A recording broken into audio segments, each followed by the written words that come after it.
Hello everybody. Hope all of you are fine.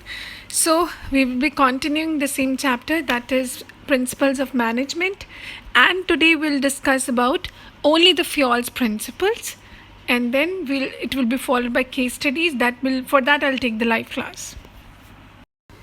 So, let's start with the principles of management, and especially the very first principle, that is Fjols principles.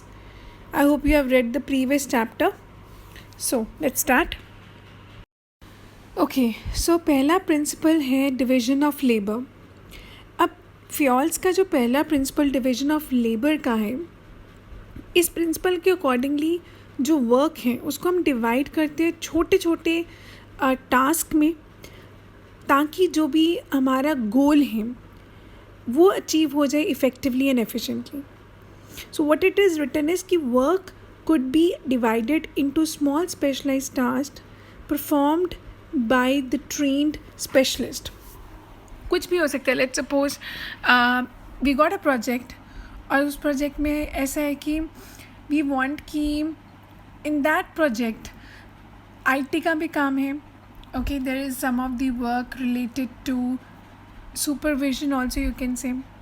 IT में specific बात कर सकते हैं, software related कोई बात है या कोई पावर पॉइंट रिलेटेड है. अब जो बंदा उस पर्टिकुलर चीज़ में एक्सपर्ट होगा, I will give that work to that person if you are a good manager. तो डिवीजन ऑफ लेबर बहुत इंपॉर्टेंट है. अगर एक ही बंदे पे सारा लोड डाल देंगे, obviously that person will not able to perform well. This is what it means. Then is authority and responsibility.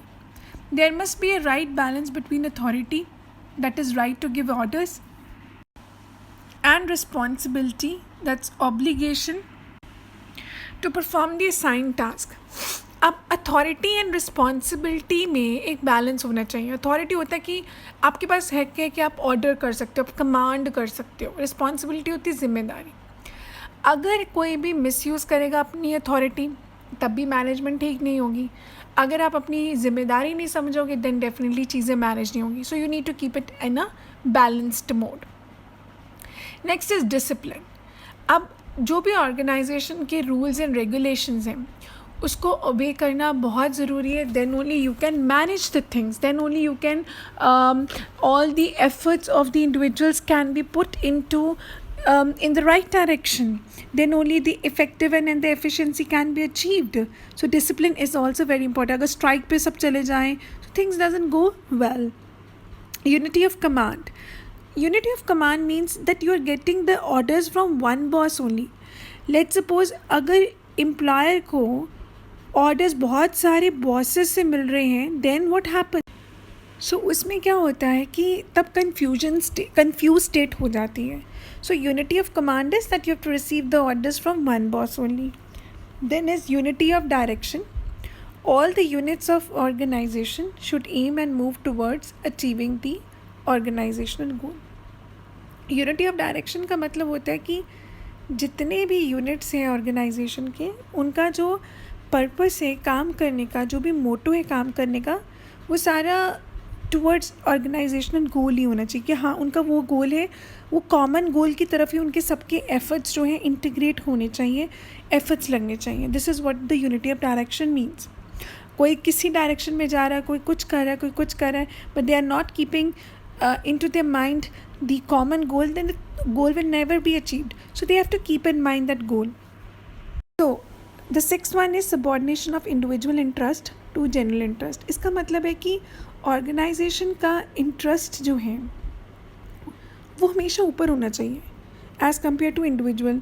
मतलब लेट्स सपोज एम्प्लॉयज़ का इंटरेस्ट कहीं और है उनका, but they have to look forward towards the organisation interest.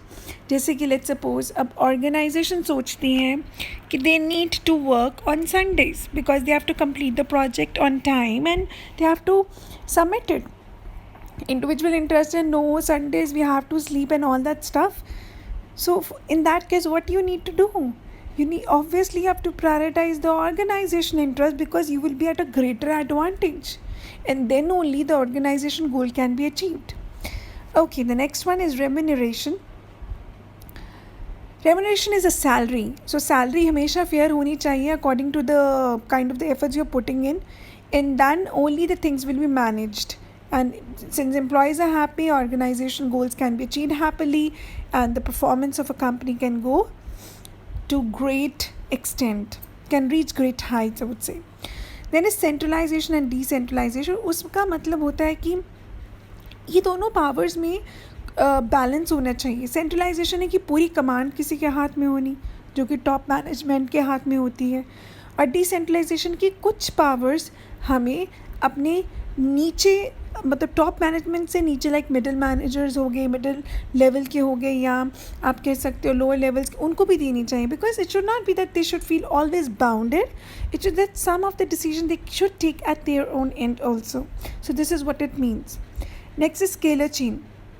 एक chain चलती है, chain of communication कह सकते हैं, या चेन ऑफ अथॉरिटी है, कि ऑर्डर्स वैसी होने चाहिए. Like being a lower middle operational manager, it's not that कि आप सीधा टॉप मैनेजमेंट से बात करो. आपको मिडिल लेवल पे जाना पड़ेगा, उसके बाद ही आप टॉप पे करोगे. मतलब you can not bypass the authorities. That's what I mean to say through scalar chain.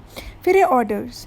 Order का मतलब है हर चीज़ को सिस्टमैटिकली आपको रखना है. Everything has its own place, everything has its own place and time to keep it. So हर चीज़ order में रहनी चाहिए. मैनेजमेंट का ये बहुत ही इंपॉर्टेंट प्रिंसिपल है. Okay, and that does not consume your time also. उससे आपकी चीज़ें भी प्रॉपर प्लेस पे रहती हैं, and you are able to work in a work culture where a lot of things are kept in a very systematized manner, that would say. Okay, the next principle is equality. Now this is very important. अगर अच्छी management करनी है तो workers को equality महसूस होनी चाहिए. Behaviour of manager towards workers have to include the values like kindness, empathy, means they should look into their shoes also, understand their situation also, और उनके साथ न्याय करना चाहिए. Next is tenure stability. अगर एक ऑर्गेनाइजेशन बार बार चेंजेस लेकर आए अपने वर्कर्स में, मीन्स उधर कोई स्टेबिलिटी नहीं है, वर्कर्स को ऐसा लगता ही नहीं कि उनकी जॉब स्टेबल है, तो उससे क्या होगा, वो ऑर्गेनाइजेशन की रेपुटेशन भी कम हो जाएगी. उसमें लोग पूरी एफर्ट्स नहीं डालेंगे, because they will be always under the fear कि हम आज निकल गए या हम कल निकल गए. So frequent displacement of employ from the position, that should be avoided, and they should be given sufficient time to show their results. It's not that you need to give them training period. तभी तो probationary periods होते हैं एक company या किसी organisation में. Next is initiative, कि employees जो हैं उनको इंकरेज करना चाहिए कि वो डेवलप करें और अपनी इम्प्रूवमेंट प्लान्स कैरी आउट करें. कि मतलब उनको ये होना चाहिए, उनको उनके डिसीजंस को भी सुनना चाहिए. Last principle is esprit de corps. इसमें यह है कि मैनेजमेंट को या मैनेजर को आई छोड़ के वी वर्ड यूज़ करना चाहिए, कि सब कुछ मैंने किया वो नहीं होना चाहिए, हमने किया. Team spirit, work, harmony. So these things are very important. So they need for teamwork, spirit and harmony, everything is required. Asperity corps is very important. तभी सारे employees involved feel करेंगे. So I think it's clear. So we have finished up with Fayol's principles. Case studies we'll do in the live session after, like day after tomorrow. And till then, keep revising, keep learning these principles. These are very important for your paper.